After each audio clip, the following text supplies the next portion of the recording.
Now, on top of the massive surprise that I'm actually watching anime now, this series was not one that I was expecting at all. Interestingly enough, I was even more mind blown to know that the manga has been going on monthly since 2018, a year before this channel was even made. And I think this is a series that if me from a year ago had seen the first episode, I probably wouldn't have bothered continuing with it, but recently I've been watching Steins Gate, so my patience has like tenfolded after those first 5 episodes. Episode 2 and onwards, I felt like really did a good job of captivating me, not only with the actual setting of the story, given these man-eating monsters, but also the fact that we're following 2 different perspectives, and with characters that I found myself quickly emotionally invested in, at least on one half of it. Be it that there are these kids inside of this sort of school, more like a cage, and they're just guinea pigs, human guinea pigs, if you will. And then the 2 primary characters on the outside, Maru and Kiroko. And I felt like with these 2 characters, their dynamic, their interactions, I immediately fell in love with both of them and loved seeing them together, as it's a wonderful blend of comedy, but also really impactful emotional scenes. Again, episode 2 immediately hits me with one of those, and from then on, it just, oh man, it pulls at the heartstrings.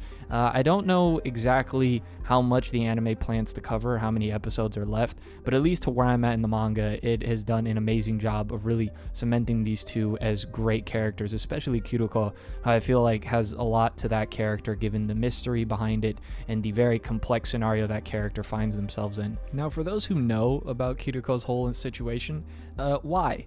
Just why? Why do you keep doing this to me? I've already had it up to here with what Nintendo's been doing to Link, right? You know how hard it is to play a Zelda game one-handed? Something a little more straightforward is the sponsor of today's video, Figurama Collectors. Now, Figurama Collectors is actually unveiling their first female elite solo statue that's 1/4 scale, and it is for Revy from Black Lagoon. I actually read Black Lagoon not too long ago, so I'm really excited to present this to y'all. It will be on the pre-order site for Figurama Collectors, their official website, starting on May 27th at 11 p.m. JST. It just looks amazing. It includes 3 swappable portraits with different hair options and arm poses for Revy, as well as the action-packed diorama base, which all has amazing detail as all their statues tend to have. Also, dual removable life-size replicas of the Cutlass pistols, and you'll even be saving $45 off with your Amazon shipment.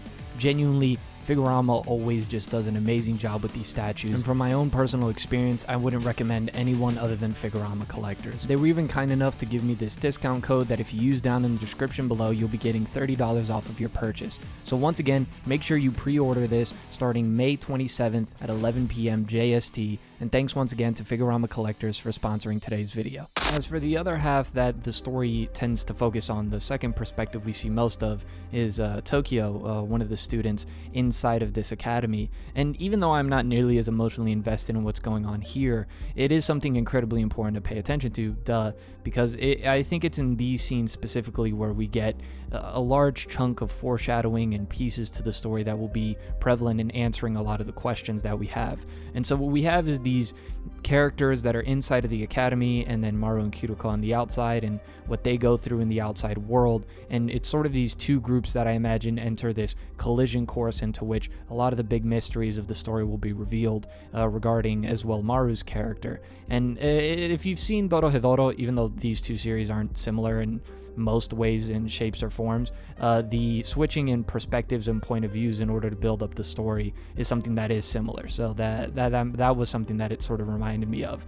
But I was really impressed with the way the story was able to get me immersed in the current situation and with the day-to-day struggle that these people go through in a post-apocalyptic environment. Overall, I think the series did an amazing job of choosing when to break the tension with its comedic moments. You see this plenty with Maru and Kiroko's interactions, and yet it's able to at times delve into things that are incredibly serious and willing to be a bit out of pocket at times, which I enjoy when an author is willing to do that, because I think at times it allows the stories to have a bit of its own identity and weird ways of going about things. I think it's an incredibly creative series, and once again, I think a lot of that creativity is shown in the foreshadowing in which the series does this, and I can't wait to see how we get more and more answers to a lot of the mysteries that the story has been holding off on. Now, I did read a good chunk of the manga as well, and I'll actually say that I've preferred the anime to the manga, which coming from me should say a lot, as I feel like the anime actually did a better job of not only pacing, but I felt like kept me engaged all the way through, versus there are certain sectors and entire stretches,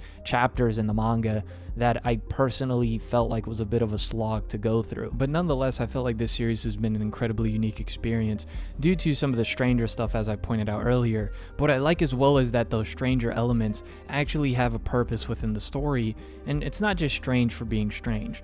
Not that that's wrong, just I feel like this is a pretty refreshing way to go about it. So if you've been watching the anime or thinking about watching the anime, that's my thoughts on it. Now for those who have been reading the manga, and this is where some of you might have to click off, I'll give you a second. Okay, they're gone now. All right, great. What? What the what? Okay. Why? I just... okay. All right, hold on. Let me just regroup. They, the people who watched the anime and clicked off this video, they got no idea how heart-wrenching this thing's gonna get. Because, man, oh man. Man, oh man. This is, it's just expanding upon what I said earlier regarding the series, but up to this point where I am in the manga, I was near tears at times with some of the things that end up happening. And again, this is why I talked about the appreciation of it knowing when to, you know, break the tension with the comedy, but when it really does get serious, I'm trying to remember exactly what chapter it is, but I know when Maru and Kiriko end up going to the hospital, and there's that one quote-unquote doctor who's been trying to save the life of this person who has a disease. Oh man, that was just heartbreaking. I'm still a good amount of chapters behind, so I'm not caught up on the most recent things. So I'm really excited to keep reading and seeing what sort of stuff I'm missing out on. But recently with what's happened with Kiriko reuniting with Robin, man, that was, what in the world? That was, yeah, they're not, I don't know, I'm honestly curious to see if when that gets adapted, the reaction that there's going to be to that specifically, and seeing the relationship between Maru and Kiriko grow, and their dynamic it just gets better and better as the series has gone on, and I've been loving every bit of it. Now, admittedly, everything that's been going on inside of the institution, the academy, if you will, with the students has made me uncomfortable, but I think it's sort of that discomfort in seeing what's going on that sort of sets off the red flag of what's going on here is very unethical and wrong, and sort of the way that they're viewing these lives is just pure experiments for scientific gain. And seeing, you know, it sort of deals with sort of the nature of humans, right? And how certain things don't even need to be taught and we'll just naturally do them or lean towards them. But man, it definitely gets strange along with that as well.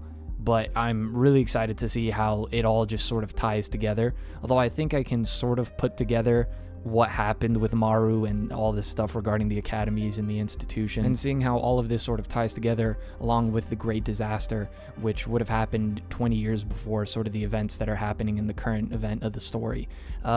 Again, I think this has been an absolute blast. I'm surprised I didn't catch wind of this beforehand, and I'm glad that the anime has brought much deserving attention and popularity to this series, as I think it's going to be something extremely special. Overall, this has been a really interesting year, I think, just for anime and manga in general, with all the series that I've been brought attention towards, and I didn't really think that I would enjoy this as much as I did. Recently, having gone through burnout and all that, I was just kind of like, great, another series, whatever. But no, this one has genuinely been enjoyable in every way, shape, or form. The mystery, the sort of the little things that you pick up on as the story continues onwards, the way the characters are, the comedy, once again, the action even really keeps you engaged, and I think it's just an overall nice flow of a series to keep up with. This has easily been one of the better series that I've read this entire year so far, and the anime has been so enjoyable that I've actually preferred it in certain extents over the manga. So, like I said, that should say a lot given my reputation with watching anime. But as always, check it out for yourself. Let me know your thoughts down in the comment section below. This has been The Masked Man. Hope everyone has a blessed rest of the day, and peace.